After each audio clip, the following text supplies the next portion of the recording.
AP ముఖ్యమంత్రి YS Jagan పై జరిగిన రాళ్ల దాడి రాష్ట్ర రాజకీయాల్లో సంచలనంగా మారింది. పెద్ద రాజకీయ చర్చకు ఈ ఘటన తెరలేపింది. జగన్ పై టీడీపీ హత్యాయత్నం చేసిందని వైసీపీ నేతలు ఆరోపిస్తూ ఉండగా మరో కోడికత్త డ్రామాకు తెరతీశారని టీడీపీ నేతలు ఎద్దేవా చేస్తున్నారు. నిన్న టీడీపీ అధినేత చంద్రబాబు, జనసేనాని పవన్ కళ్యాణ్లపై రాళ్ల దాడులు జరిగాయి. విశాఖ జిల్లా గాజువాకలో చంద్రబాబుపై, తెనాలిలో పవన్ కళ్యాణ్ పై దుండగులు రాళ్లు విసిరారు. గాజువాకలో చంద్రబాబు ప్రసంగిస్తున్న సమయంలో ఆయనపైకి రాళ్లు విసిరినప్పటికీ అవి ఆయన వరకు చేరుకోలేదు. ఈ దాడిని గుర్తించిన చంద్రబాబు, భద్రతా సిబ్బంది అప్రమత్తమయ్యారు.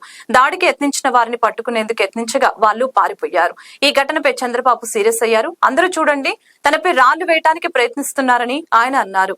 అరే, మిమ్మల్ని ప్రజలు వదిలిపెట్టరు, తరిమి తరిమి కొడతారు అని హెచ్చరించారు. వైసీపీ బ్లేడ్, గంజాయి బ్యాచ్ ఇక్కడికి వచ్చిందని అన్నారు. ఇది ఒక చెత్త ప్రభుత్వం, చేతగాని ప్రభుత్వం. ఇది ఒక ఉదాహరణ మాత్రం ఇచ్చాను.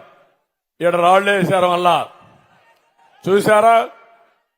వస్తా దానికి కూడా వస్తారే, మిమ్మల్ని అందరినీ వదిలిపెట్టరు. ప్రజలు తరిమి తరిమి కొడతారు రేపటి నుంచి మిమ్మల్ని అందరినీ. గంజాయి బ్యాచ్, బ్లేడ్ బ్యాచ్ ఇక్కడ కూడా వచ్చింది. పోలీసులు ఏం చేస్తానో అది లేదు. నిన్న కూడా ఆ డ్రామాకు కూడా వస్తా. విజయవాడలో జరిగిన డ్రామాకు కూడా వస్తాం. మీరు ఇలాంటి చిల్లర పనులు చేస్తే, చిల్లర మూకగాని చేస్తే, ప్రజలు తిరగబడితే మీ బట్టలిప్పి తరిమి తరిమి కొడతారు. బీ కేర్ఫుల్ అని హెచ్చరిస్తున్నా. Jaganmohan Reddy, control your. ఈ జే గ్యాంగ్ ఒకటి ఉంది వాళ్లకు. దొరికాడా?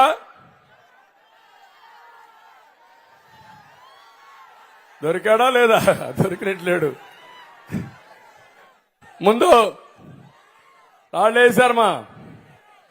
ఇప్పుడు ఈరోజే పవన్ కళ్యాణ్ గారు తెనాల్లో మీటింగ్ పెడితే చేతగాని పిరికి పందలు ఆయన వరాహి పైన రాళ్లేశారు.